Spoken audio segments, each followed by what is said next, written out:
Warriors games have always had a special place in many people's hearts and stand out somewhat from the rest of general gaming as button mashers and more of a time sink to plug hours and hours into and not really think about anything else. It is a franchise that survived over 20 years, sometimes by the skin of its teeth. While a large majority of the games are good, I simply cannot have all of them on this list. These are my personal picks for the 10 best Warriors games. I will be including Extreme Legends expansions as part of said games because they're essentially DLC before DLC was a thing, and the discs for those games include all of the data for the vanilla games anyway.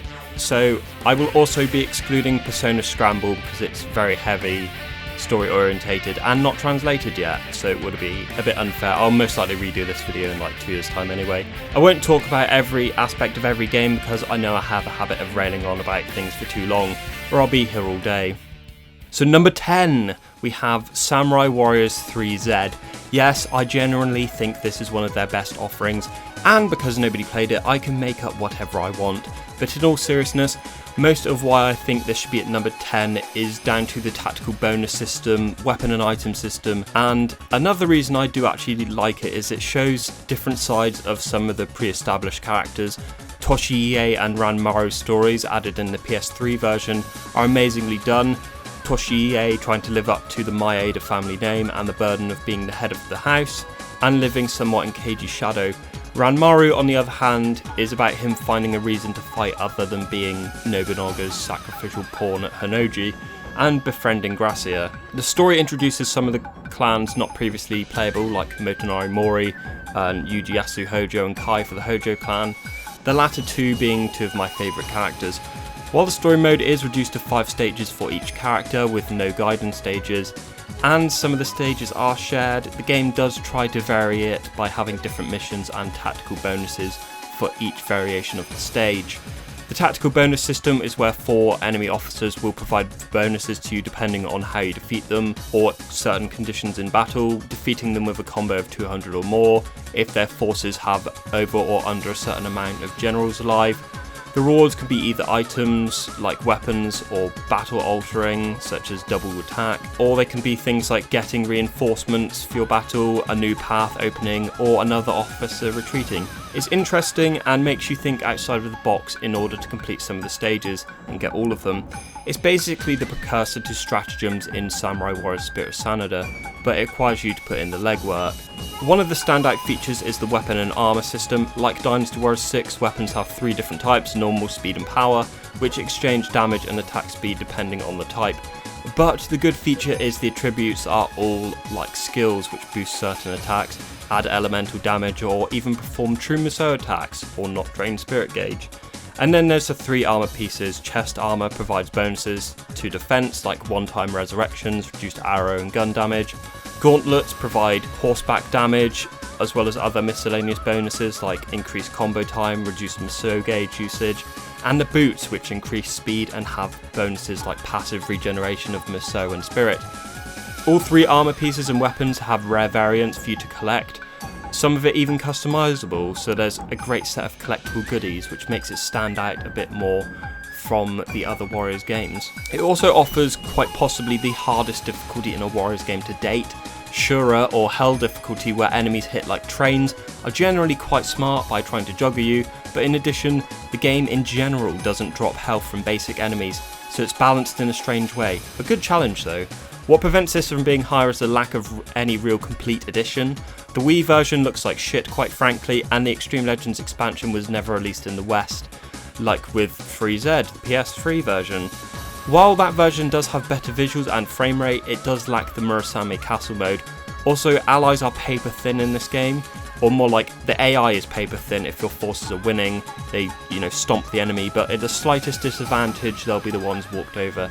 It's also kind of unforgiving. You're either good and clever at playing this game, or you're not. It's a hard learning curve, and also the game is incredibly slow compared to games that surround it, which is somewhat off-putting. So number 9, we have Samurai Warriors 1, and obviously its Extreme Legends expansion. What makes this one number 9 is the pure focus on character stories, and it's the most fictionalized version of any Samurai Warriors or Dynasty Warriors game to date. It was their first foray into making the characters feel more like people instead of just skins with different weapons. It differentiates itself from the previous Dynasty Warriors 3 and the parallel Dynasty Warriors 4 by introducing missions which could vastly change the stages for better or worse. Branching story paths, indoor stages, which are the castles. These had traps in them which you could avoid and was an interesting take. Not really something they've done since other than the repetitive survival modes in Samurai Warriors 2 and 4-2. One of the other small features is that only in this game do characters have alternate costumes that are wildly different from their normal ones. And as a cool little detail, they have it change the character portrait both in battle and in the menus. In addition, this game has the unique New Officer mode where you can train stats for new officers via trials and game mechanics, so acting somewhat of a tutorial as well, and has a decent variety for challenge modes. What prevents this game from reaching higher up is the lack of any map variety. Nagashino and Migatakahara use the same map, likewise Anagawa and Kanagasaki use the same map, as well as every character using what would become the charge type in later games makes characters feel a little bit too samey. But for their first shot of the Sengoku Jidai era, I think the fictionalized approach, focusing on select characters, was the right call and a good start for this series. So, number 8, we have Dynasty Warriors 7, a real game changer for this series, taking inspiration from games like the original God of War series and such to incorporate seamless cutscenes and really putting more effort into the story and making the characters feel like people. This is mainly because they chose a select few characters for the playable roster in the story mode. Not only do the 3 main kingdoms of Wei, Wu and Shu get this story mode, they introduce the Kingdom of Jin, continuing the story past Wuzhang Plains. It introduces Sima Yi's sons and their rise to take over the Kingdom of Wei, and ending with Sima Zhao's conquest of Shu, ending the Three Kingdoms era. This emphasis on the stories extends to stage dynamics, splitting some battles in half, allowing you to play as 2 characters. Chibi, for example, is split into the battle and the retreat, but it also showcased that not every battle was won by the kingdoms, instead of the classic defeating everyone in the stage and then have it explained to you that you in fact lost the battle due to black magic or something. While the story does only feature a select few characters for each kingdom, Legend mode, introduced in the Extreme Legends expansion, introduces unique stages for each of the characters that were not playable in story mode, as well as remade stages from Dynasty Warriors 3, 5 and 6. All the important battles, Wuzhang Plains, Hulao Gate, Hefei, are the ones remade with updated voices and assets to remain mostly true to the original stages. What lets this game down slightly is the combat. It's very loose. The best way I can describe it is it doesn't feel like it has much weight. It also doesn't help that quite a lot of characters share weapons with only one different attack, their X attack, mainly due to the game introducing the weapon swap feature, which you can bring 2 weapons into each battle, sort of a lazy way of them making everyone unique again. But hey, they spent all the money on making every single voice in both Japanese and English, something they've not done since, which is quite a shame. So number 7, we have Dynasty Warriors 8. While considered by some as a re-released version of Dynasty Warriors 7, there are significant upgrades to the gameplay, introducing new Musous for everyone, including the reintroduction of Rage Mode and Rage Musous. While not a complete departure from the weapon swapping feature, they alleviated some of the problem with the triangle system, which added switch counters and the Storm Rush mechanics, and did tighten up the combat considerably from Dynasty Warriors 7, so it doesn't feel like you're swinging around a 20-inch dildo all the time.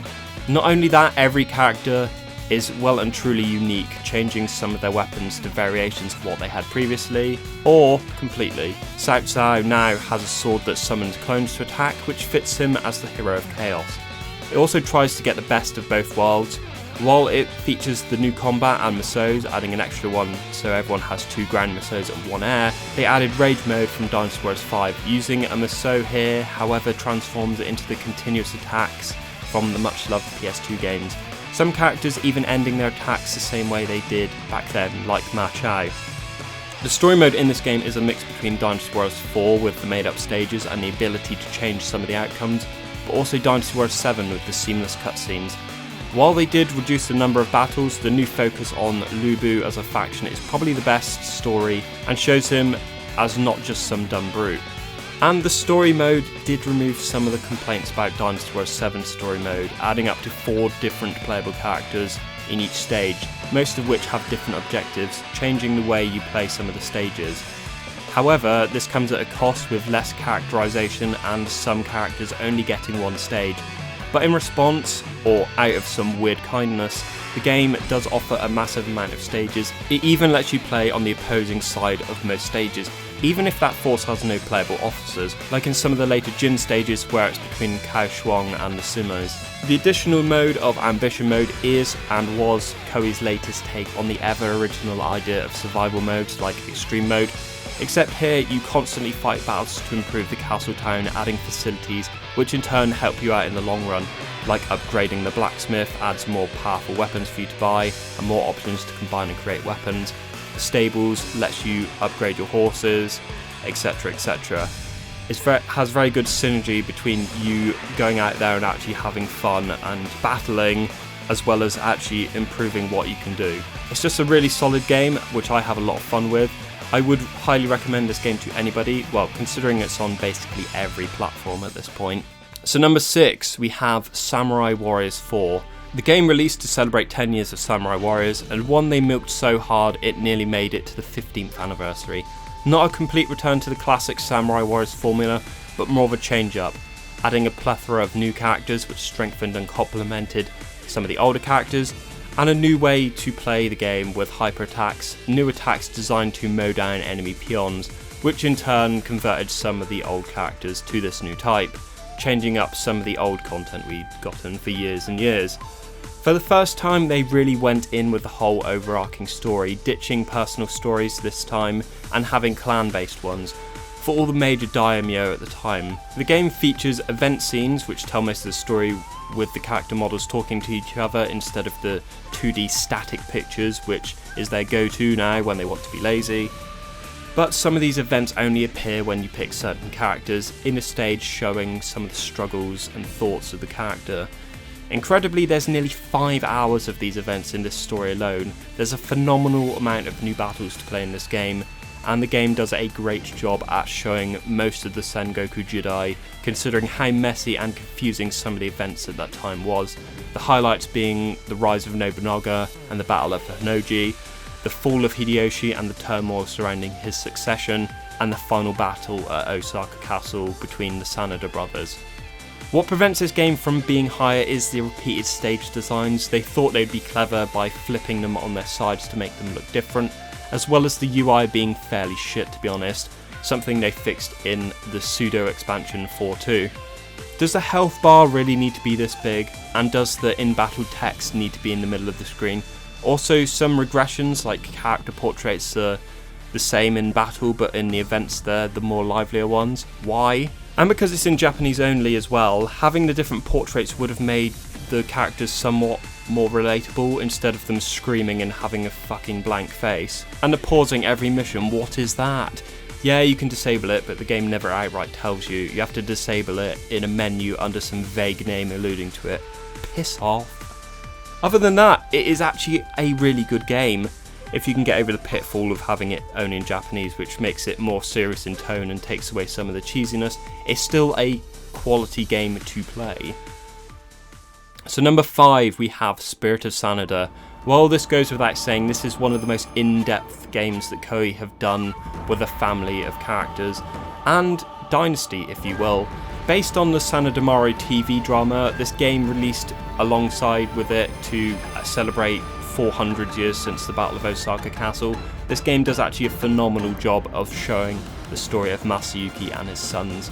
Starting off playing as Masayuki for the first part of the story, you learn more about some of the brushed over history of the Sengoku Jidai, well, at least in terms of the previous games. But it covers the fall of Shingen and his son Katsuro Takeda taking over and his eventual downfall as well as the birth of his 2 sons Yukimura and Nobuyuki. Once you get to play as Yukimura, it's the start of the Tensho Jingu conflict, and the land is in even more chaos than before. It covers his time as a Uesugi hostage, his stand with Papa Sanada at Ueda Castle, and his fall protecting Osaka Castle.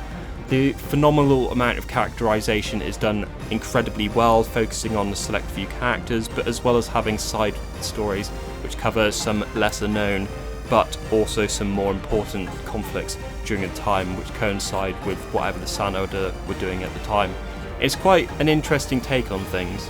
Now, most of the stages are actually now multiple battles. Nagashino, for example, is now 3 battles. The Siege of Nagashino Castle itself, Shigatagahara, and the Retreat, which gives a greater scale to some of the conflicts going on at the time.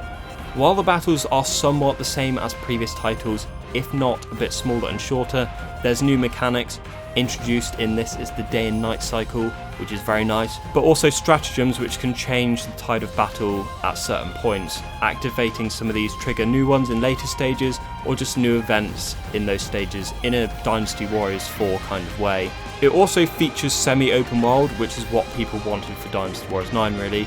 You are able to wander 3 major settlements, including Osaka Castle, where you can upgrade weapons using materials found in the Trials in-game, which are also little skirmish areas. As well as this, you can buy horses, go fishing and gardening to earn even more materials. The more natural materials like veggies and fish could be turned into in-battle buffs like those found in Samurai Warriors 4, but they're a one-time consumable item. It's quite phenomenal the amount of depth they went into with this spin-off game, especially with things like having minor characters use different character models. That's quite impressive. What prevents this from being higher is the lack of new map designs, considering this is the 4th time they use Samurai Warriors 4 for a game in about 3 years. Some of the stages are a bit stale. There are also no real reason to play as the rest of the cast. In addition to this, the final chapter can only be played with a select cast of characters. It would have been good if you can play as them as anyone you want, nor can you actually change who you walk around the castle towns as, which is quite frustrating. So number 4, we have Dynasty Warriors 3 and its Extreme Legends expansion. The pure nostalgia, as this wasn't my first Warriors game, I'm not as nostalgically invested as some fans, but what makes this game so good is the unfettered campness of the game, the poor English dub which gets drilled into your head quite quickly, as well as the character designs which make them all look really goofy, I want to say. The stage design is some of the best in the series, and it's probably the most challenging Warriors game to date thanks to the insanely aggressive AI and the always lovable archers which can defeat you in a few hits. These were also the games that introduced collectible items and weapons which paved the way for most of the future games, including the rare items which added unique features like using true Musou all the time and Musou attacks being able to damage blocking enemies. And it set the gold standard for modes as well: versus mode, challenge mode, the database to look at the history of most of the characters in the game, including the generic officers, the weapons and items you've collected, etc, etc. While the base game does have a story mode called Musou mode at the time, there's no real characterization other than the text at the end, which changes depending on how many enemies you defeated in each of the 7 stages. This rings true for the base game characters, so everyone except characters in the other category, as if you play as a away character, for example, you will play a mix and match of any of their stages, usually ending with either Wuzhong Plains or Hefei Castle. It kind of gets a bit boring doing the same stages over and over for these characters, but the strength of the Musou mode, for me at least, lies in the other characters, which gain stories in the Extreme Legends expansion, the first of its kind. All have variations of previous stages, so instead of Wei versus Shu at Jieting, for example, it's Yuan Shai versus Wei, and Chirbi is Lu Bu's forces versus Dongzhuo. It does introduce some characterization. Most of it has to be learned through the stage overview in the pre-battle menu to get a real grasp on it. Anyway, this one deserves this place for the stages, other character stories, the stage it sets for the series, and the fact it's just fun in general. So number 3, we have Hyrule Warriors. Any version of this game is amazing, but it definitely has to go to the definitive edition. Well, if nothing, this game shows that Koei will put a phenomenal game out if given someone else's money. Hyrule Warriors is the rare case of a totally original story, even though it's based on someone else's IP. Even introducing a bunch of fresh new characters like Lana, Linkle, Sia and Volga, but as well as old fan favourites across the whole Zelda franchise. Playing as each of the characters provides some of the most interesting and unique experiences, with extra mechanics on top of the traditional Warriors gameplay. Characters like Ruto get a water gauge which fills up when using charge attacks, Using her first charge attack depletes it but powers up the move. And Lana, for example, can make magic walls appear, and if you run up to them using her first charge attack, you can make them explode. Features like that make each character such a joy to play, and because it's additional, it doesn't take away from the traditional gameplay. Another addition was the Zelda-like boss battles, which feature some of the same strategies in those games to defeat them, using the bow for the Goma and the boomerang for the Manhandler. Not only does this game feature a quite lengthy story mode, which goes even more in depth with the Switch version, the game features Adventure Mode, which has stages split into an overworld map based on the original 2D Zelda games. Here you can get extra costumes, weapons, characters, and health upgrades for characters. These can be challenge battles, base defense battles, or just your classic free-for-all. There's a good variety. In addition to this, some of the later adventure maps restrict you from stuff like no blocking, healing, not allowed to use items, etc, etc. Basically, this game does an absolutely fantastic job of combining the universe of Zelda with the gameplay of Warriors games. Number 2, we have Warriors Orochi 3 Ultimate. The sheer amount of content on offer here is insane. Not only does it have every playable character from the games it's based on, Samurai Warriors 3Z and Dynasty Warriors 7 Extreme Legends, but it also introduced guest characters as well as more original characters based on folklore and mythology, like Susanoo, who kills Orochi in mythology.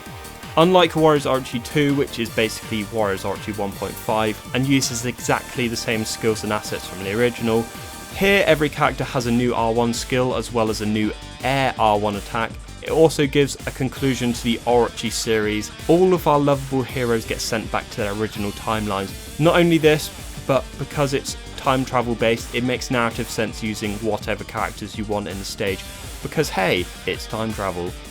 Not only does the game feature a rather lengthy story mode, but also survival mode where you fight in a 2.5D stage and fight other teams in succession. Gauntlet mode where you pick 5 characters which all fight at the same time, which gives a spin on the classic Warriors gameplay. In this mode, you battle through the stages against random enemies, capturing dragon portals to try and find an exit. Enemies wander about the stage at random, sometimes they can ambush you, and every couple of minutes another team will invade the stage comprised of another user's teams via, the internet, which is a pretty cool feature. Unfortunately, it doesn't actually tell you the name of the team.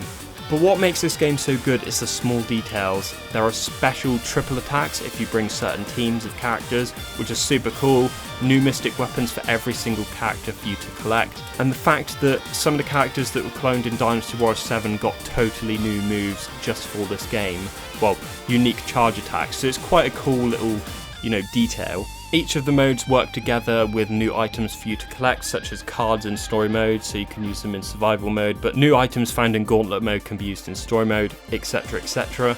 It also introduced the feature of upgrading your character so you can max out their stats even more and unlock a second passive ability for them. And on top of this, the game has possibly the best weapon system in a Warriors game, with elements and abilities that can affect characters in many different ways. Not only can you get them from combining other weapons, but getting the skills in exchange for gold using the new orbs found in Gauntlet mode. Talking in brief really doesn't do this game justice, and I'll be here all day if I did explain it. Oh, and how could I forget the Musou battlefields where you can customize stages from the game with your own officers and enemies, and the ability to customize character costumes with the color editor found in the game. It's just an absolutely phenomenal game with so much content. I've put in 500 hours. I think there's stages I still haven't completed in this game. So number 1, we obviously have Dynasty Warriors. For anyone that's ever watched me for any amount of time will know that I think this is the best one. It is a straight up upgrade to Dynasty Warriors 3 in nearly every way, not just from the small details but some of the grander things as well. It's also the first game to try and be somewhat more serious, with mostly decent English dubs, more historical stages like Shapi and Bo Wong Po, and improved character design so they no longer look like characters in crappy martial arts cosplay. But the improved graphics and details make this one stand above Dynasty Warriors 3. The game is grittier in style, and some of the stages even have discarded weapons and debris as small details, so it looks like the aftermath of a gender reveal party. The new Musou mode is now a pick-your-own story kind of affair, with hidden stages being unlocked depending on the stage order. As well as this, playing or not playing a certain stage can affect what happens in each chapter, such as preventing enemy reinforcements from appearing, additional events, or sometimes changes the strategy that your forces employ. While the stories are mostly fictional, with some made-up stages like Siege of Fon Castle, all 3 of the final stages, and the stories for the other type characters. The Extreme Legends expansion adds unique stages for all 42 characters, and shines a light on some of the lesser known conflicts during the era, like Siren's defense of Jing province and protecting New Jin from the Wu forces, and Zhou Tai's stage rescuing Sun Xuan. All the stages are more based on something the characters supposedly did, like Diao Chan assassinating Dong Zhuo, for example, something that never actually happened.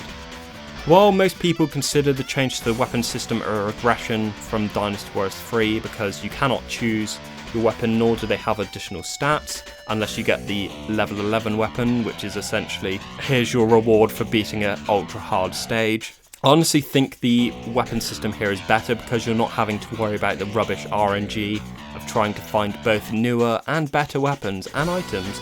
It makes progressing in this game smoother, and not only this, it promotes having to defeat officers as they carry more weapon XP when defeated, but also stat increasing items too. The item system as well has changed, with maximum levels for each thing being 20 and 4 for elemental orb, which now everyone can inflict elemental damage instead of having to collect a 4th or incredibly hard 5th weapon. It makes each character more accessible, and in addition some characters got rebalanced and upgraded. Everyone remembers how shit Sima Yi and Zhuge Liang were in Dynasty Warriors 3. Now they've been given 6 items to equip, and they've actually been made so they can defeat enemies without wanting to end your own life. While Dynasty Warriors 3 set the stage for the franchise, this was the game that raised the bar for what was able to be done with this series and franchise really. It gets the balance between fun and difficulty right, the dub's cheesy but serious enough to not laugh at every time, has a good amount of secrets and varied events, and gets the tone amazingly well. Not to mention the soundtrack is like going into a demolition derby with only a unicycle and a crash helmet. The track The Verge of Despair makes it feel like you've got your back against the wall when you're losing a battle, and Lu Bu's theme makes him feel like the deadliest opponent ever. So those are my picks for the top 10 Warriors games. There are a lot of games that nearly made it on the list, like Warriors Arcadia 1 and Samurai Warriors 2, Dragon Quest Heroes 1 and 2. To be fair, it's only like the last 4 of Koei's own Warriors games that have done pretty average or have been pretty bad. You know, do you agree with this list or disagree? Well, obviously people are going to disagree. People can't even agree that Dynasty Warriors 9 is complete shit. Yeah, I'm not ever letting that game go for the crime of just existing. But in all seriousness, let me know what games you would have picked. Maybe I'll do full reviews of these games at some point, but let me know. Thank you, and bye bye.